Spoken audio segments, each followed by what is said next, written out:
സങ്കീർത്തനം 37:4 കർത്താവിൽ ആനന്ദിക്കുക, അവിടുന്ന് നിന്റെ ആഗ്രഹങ്ങൾ സാധിച്ചു തരും. അപ്പോൾ ഈ 3 വചനവുമാണ് നമ്മുടെ ദാമ്പത്യ ജീവിതവുമായിട്ട് ചേർന്ന് കിടക്കുന്ന 3 വചനമാണ് നമ്മൾ പഠിക്കുന്നത്. ഇതിനെക്കുറിച്ച് ഞാൻ വളരെ ആഴത്തിൽ പഠിക്കുകയും ഒക്കെ ചെയ്തപ്പോൾ എനിക്ക് നല്ലൊരു അനുഭവ സാക്ഷ്യം നിങ്ങളോട് പറയാനായിട്ട് ഞാൻ ആഗ്രഹിക്കുക. വർഷങ്ങളും എനിക്ക് തോന്നുന്നൊരു 3-4 വർഷത്തോളമായെന്ന് എനിക്ക് തോന്നുന്നത്. ഒരു കുടുംബനാഥൻ, പ്രായം ചെന്നൊരു അപ്പച്ചനും അമ്മച്ചിയാണ്. അവർക്ക് 4 മക്കളാണ്, 4 പെൺമക്കള്.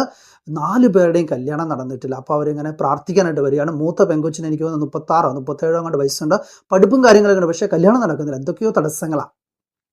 അപ്പോൾ അദ്ദേഹം ഇങ്ങനെ വന്നു. അപ്പം ഞാൻ അദ്ദേഹത്തിന് ഇതുപോലെ കുറേ ഇതുപോലെ ഒട്ടനവധി വചനങ്ങൾ ബൈബിളിലുണ്ട്. നമ്മൾ 1, 2, 3 വചനങ്ങളൊക്കെയാണ് ഓരോ ദിവസവും പഠിക്കുക. അപ്പോൾ ഇങ്ങനെ വചനങ്ങളെല്ലാം എഴുതി കൊടുത്തു. അദ്ദേഹം ഇത് ചെന്ന് പ്രാർത്ഥിച്ചു. സ്നേഹമുള്ളവരെ, ഒരു ഒറ്റ വർഷം കൊണ്ട് 4 പിള്ളേരുടെയും കല്യാണം കഴിഞ്ഞു. കാരണം ദൈവത്തിൻ്റെ വചനത്തിന്